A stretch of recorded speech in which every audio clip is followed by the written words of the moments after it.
जय श्रीराम मित्रांनो. तर काय म्हणता, मी तुमचा मित्र संकेत. आय होप तुमची पण सकाळ व्यवस्थित झाली आणि माझी सकाळ तर नेहमी व्यवस्थित करत लागते. कारण की नो ऑप्शन, एकच सजेशन, एकच फायनल डिसिजन. म्हणजे आपल्याला याच लागते, तर सकाळ चांगली करत लागते. हो नाही हो, तुमची झोप होत आहे, तुमची झोप नाही होत आहे, तुम्ही काय केलं काय नाही हे इम्पॉर्टंट नाही. रात्री किती वाजता झोपला हे इम्पॉर्टंट नाही. सकाळी आपल्या शॉपमध्ये 8 वाजता पोहोचले पाहिजेत, म्हणून पोहोचले पाहिजे. तर असा एक विचार आला. तर स्वप्न प्रत्येकाचे काही ना काही स्वप्न असते. आता कसं आहे, वयानुसार स्वप्न बदलत बदलत जाते. जेव्हा आपण 15 वर्षाचे राहतो, 10 वर्षाचे राहतो, तेव्हा आपलं वेगळं स्वप्न राहते. ड्रीम, स्वप्नाला आपण इंग्लिशमध्ये ड्रीम म्हणतो, हिंदीमध्ये काहीतरी ते ख्वाब असं काहीतरी म्हणते, मेरे ख्वाबो की राणी असं वगैरे काही नाही. आणि आपलं मराठीमध्ये झालं आपलं स्वप्न. तर प्रत्येकाचं काही ना काही स्वप्न असते. 10 वर्षाच्या नंतर, 20 वर्षाच्या नंतर, 30 वर्षाच्या नंतर, 40 वर्षाच्या नंतर, 50 वर्षाच्या नंतर, 60 वर्षाच्या नंतर, 70 वर्षाच्या नंतर. त्याच्यासमोर जर जगलो तर हे एक स्वप्नच आहे समजायचं. तर तेवढ्या दूरची गोष्ट नाही घेऊ आपण. आपण लहानसं स्वप्न जरी पाहिलं प्रत्येकाचं, जसं आपण एक 10 वर्षाचा म्हणजे एखाद्या 5वीतला पोरगा जर राहिलं तर त्याचं एक लहानसं स्वप्न राहते की नाही बा, त्याच्या घरी सगळं त्याला पाहिजे तशा काही गोष्टी भेटल्या पाहिजे, त्याच्या खेळण्याचं, घुमण्याचं, त्याला ॲटमॉस्फिअर असं स्वप्न राहते. इकडून तिकडून 20 वर्षाचा झाला म्हणजे तो 10वी किंवा 12वी होऊन जाते. 10वी 12वीमध्ये जर समजा तो जर त्याला चांगले पर्सेंट भेटले पाहिजे आणि चांगल्या कोणत्या तरी कॉलेजमध्ये ॲडमिशन भेटली पाहिजे, हे प्रत्येकाचं स्वप्न राहते. जसं आता 20 वर्षात पकडलं तर 30 वर्षाचं जर पकडलं तर आपण 30 वर्षापर्यंत प्रत्येकाची प्रत्येकाची इच्छा राहते की आपण वेल सेटल झालं पाहिजे. सगळ्यात महत्त्वाचं, 30 वर्ष म्हणजे काही साधी गोष्ट नाही, आज मला माहीत आहे. तर 30 वर्ष म्हटलं तर एक साधी गोष्ट नाही. तर या 30 वर्षावर मी याच्यासाठी डिटेल बोलू शकतो कारण की मी आज त्या टप्प्यामध्ये आहो. तर प्रत्येकाला असं वाटते का 30 वर्षामध्ये आपल्याजवळ 2-4 तरी गोष्टी आपल्या मनासारख्या राहिल्या पाहिजे.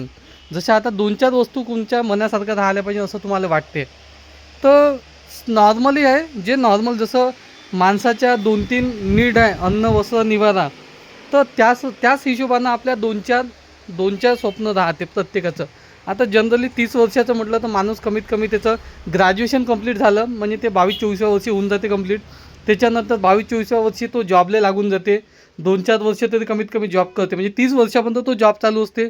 किंवा माझ्यासारखं जॉबला थोडं स्किप करून स्वतःचं काहीतरी करायचं, तर त्या भानगडीमध्ये लागून जाते 30 वर्षाच्या आतच.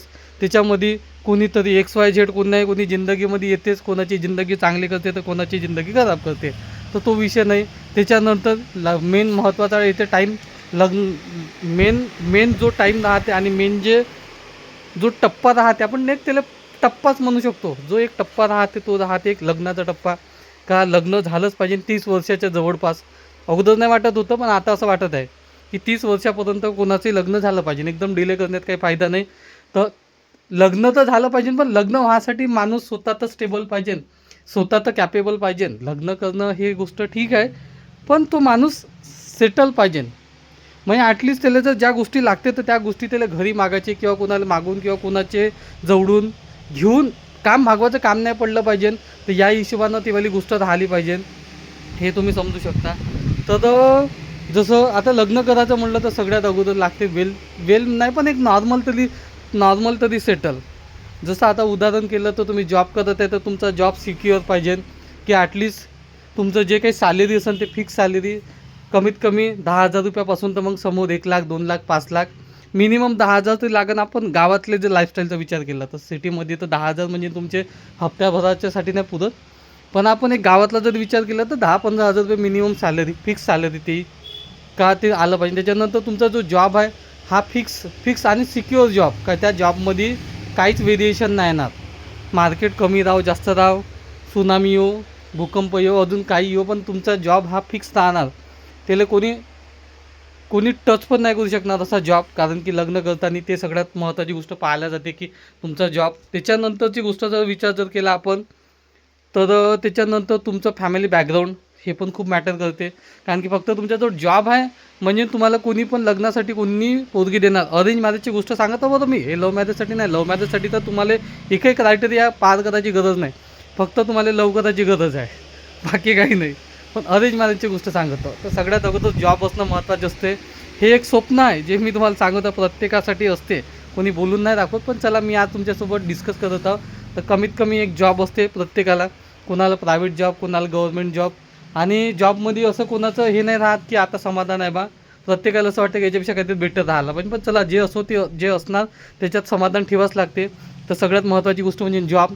त्याच्यानंतर दुसरी गोष्ट फॅमिली बॅकग्राऊंड, ते पण इम्पॉर्टंट राहते की तुमचं फॅमिली बॅकग्राऊंड जर समजा जर ठीक असेल तरच समोरचा पोरीचा बाप तुम्हाला पोरगी देते. फॅमिली बॅकग्राऊंड जर तुमचं जर समजा नॉर्मल जर असेल किंवा जर डाऊन जर असेल तर खूप विचार करते, कारण की ते तुमच्यावर ट्रस्ट नाही करत, ते तुमच्या फॅमिलीवर ट्रस्ट करते. कारण की अरेंज मॅरेजमध्ये गोष्ट अशी राहते, लव्ह मॅरेजमध्ये गोष्ट काय राहते, ते पोरगी तुमच्यावर ट्रस्ट करते, तुमच्या फॅमिलीवर ट्रस्ट नाही करत. पण अरेंज मॅरेजमध्ये पोरीचं काही लुकआउट नाही राहत, पोरी खूप चांगले राहते, पण त्यांच्या घरच्याचं तुमच्यावर ट्रस्ट नाही राहत, ते तुमच्या फॅमिलीवर ट्रस्ट राहते. तुमची फॅमिली वेल सेटल आहे, तुमच्या फॅमिली बॅकग्राऊंड स्पेशली फायनान्शियल जर स्ट्रॉंग जर असेल तरच समोरचे पोरीचे जे काही XYZ रिलेटिव्ह राहते ते ओके म्हणते. जर तुमचं जर फॅमिली बॅकग्राऊंड जर फायनान्शियल जर समजा स्ट्रॉंग जर नसेल तर ते खूप विचार करते किंवा मग कधी कधी म्हणते सांगतो पाहतो करतो, त्या टप्प्यात मी जातो म्हणून मला आयडिया आहे. त्याच्यानंतरची गोष्ट विचार जर केला तर एक ड्रीम हाऊस, प्रत्येकाचं एक स्वप्न असते की स्वतःचं घर. तुमच्या फॅमिलीनं जे बनवून ठेवलं घर ते गोष्ट ठीक आहे, पण प्रत्येक मुलाचं स्वप्न असते की एक स्वतःचं घर असलं पाहिजे ना. आता ते स्वतःच्या जागेवर किंवा मग इकडं रेडीमेड घेतलेलं घर किंवा मग प्लॅट घेऊन बांधलेलं घर, जे काही XYZ असते ते हे प्रत्येकाचं स्वप्न असते, प्रत्येक मुलाचं स्वप्न असते. त्याच्यानंतर कमीत कमी एक ड्रीम बाईक असते. प्रत्येक मुलाचं स्वप्न राहते का एक ड्रीम बाईक राहिली पाहिजे, पण आता कोणी बोलून नाही दाखवू शकत, कारण की त्यांना माहीत राहते की आपली अर्निंग आली जेमतेम 10-15 हजार रुपये, त्याच्यामध्ये आपला खर्च 10-20 हजार रुपये.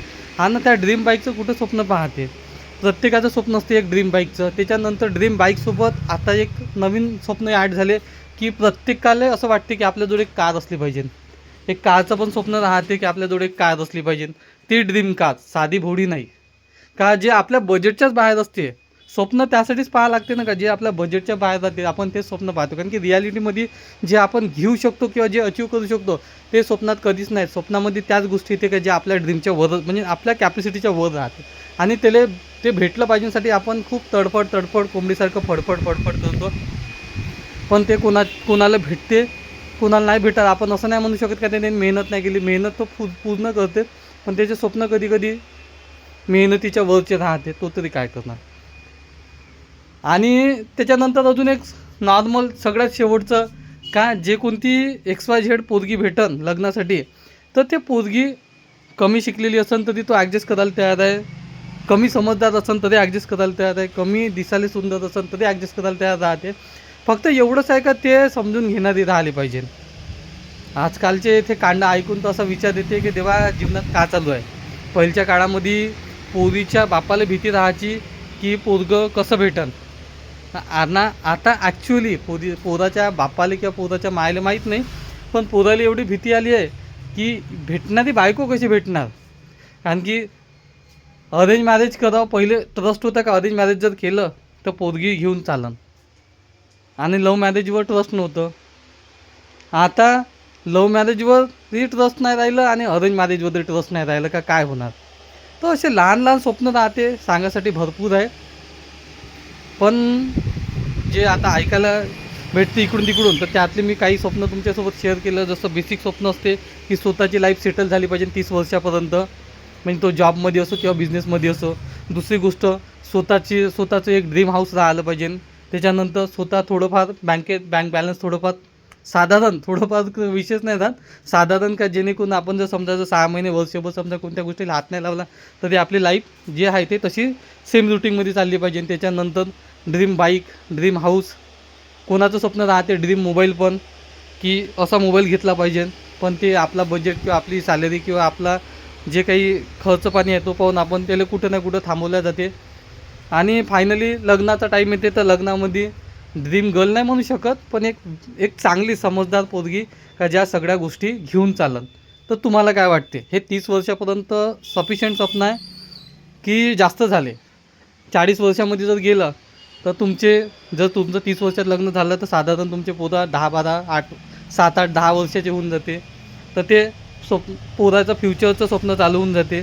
त्याच्यानंतर 50व्या टप्प्यामध्ये गेलं तर तुम्ही अर्धे जास्त लंबे होऊन जाता, म्हणजे 50 वर्षामध्ये अर्धे जास्त लंबे होऊन जाते. लंबे जर झाल्याच्यानंतर मग लक्षात येऊन जाते की आता आपल्याला काहीतरी आपल्या जे काय म्हणते रिटायरमेंटचं प्लॅनिंग तो तयार करते. तो काही ना काही सेविंग हे ते करून ठेवते आणि पोरे साधारण मोठी होत जाते. त्याला असं वाटते की आता पोराचं फ्युचर पाहावं लागते. आता आपलं तर झालं जे व्हायचं ते 50व्या वर्षात ठेवून जाते आणि 60व्या वर्षात 55 किंवा 60व्या वर्षात तो रिटायरमेंट घेऊन घेते. जर जॉबवर जर असला 50-58व्या वर्षात रिटायरमेंट होऊन जाते आणि बिझनेस जर असला तर मग तो ढकलत राहते थोडं थोडं. जसं आमच्याही घरचे आता आमचे बाबा 60 वर्षाचे वर झाले, पण त्यांना असं वाटते की चला ना थोडंसं जर केलं तर आपल्या पोराचं तेवढं भलं होईल. तर ढकलत नेते त्या गोष्टी. आणि 60व्या वर्षापर्यंत जातपर्यंत पोरं सेटल झाले पाहिजे, पोराचे लग्न झाले पाहिजे, हे त्या गोष्टीचा विचार करते.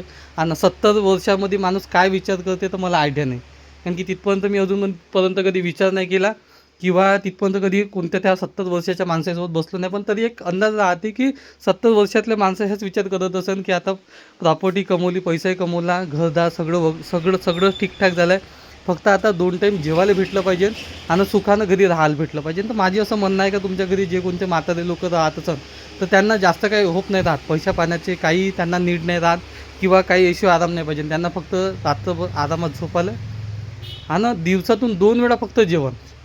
आणि थोडंसं जर जमत असेल तर तुम्ही बाकी लोकांना प्रेम वाटत फिरता तर थोडंसं त्यांना जे तुमचे आईबाबा किंवा जे तुमचे आजी आजोबा असेल तर थोडंसं प्रेमानं 2 शब्द, मी असं नाही म्हणत की 24 तास त्याच्यासोबत बसा, पण थोडंसं काय जगले तर 10 वर्ष जगत नाही तर 5 वर्षामध्ये मरून जाईल. तर अशा काही लहान लहान स्वप्न असते जे वयानुसार बदलत जाते. प्रत्येकाचं स्वप्न होते आणि स्वप्न असे राहते का प्रत्येकजण लपून किंवा मारून जगते, कारण की स्वप्न शेअर नाही करू शकत. आता माझ्यालाही मोठी मोठी स्वप्न आहे, पण मला माहिती आहे आपल्या अवकाशच्या बाहेर आहे. सांगून 4 चौकात हासा करण्यापेक्षा ते लपून मारून ठेवायचे. पण माझं असं म्हणणं आहे की मारायचे नाही स्वप्न आहे ना त्याला जिवंत ठेवायचे आहे. अरे जे 20व्या वर्षात कंप्लीट नाही झाले ते 30व्या वर्षात होईल, 30व्या वर्षात नाही झालं 40व्या वर्षात. मारून काय भेटणार आहे? मारून काहीच नाही भेटणार आहे. म्हणजे स्वप्नाला जिवंत ठेवा. स्वप्न कधी ना कधी पूर्ण होणारच आहे. पूर्ण जर आपण त्याला जर मधून नाही दिलं ना तर ते कधी ना कधी पूर्ण करूच, पण जर मारून जर टाकले तर लवकरात लवकर ते स्वप्न मधूनच जाईल. तर चला काय म्हणता तुम्ही बाकी सांगा.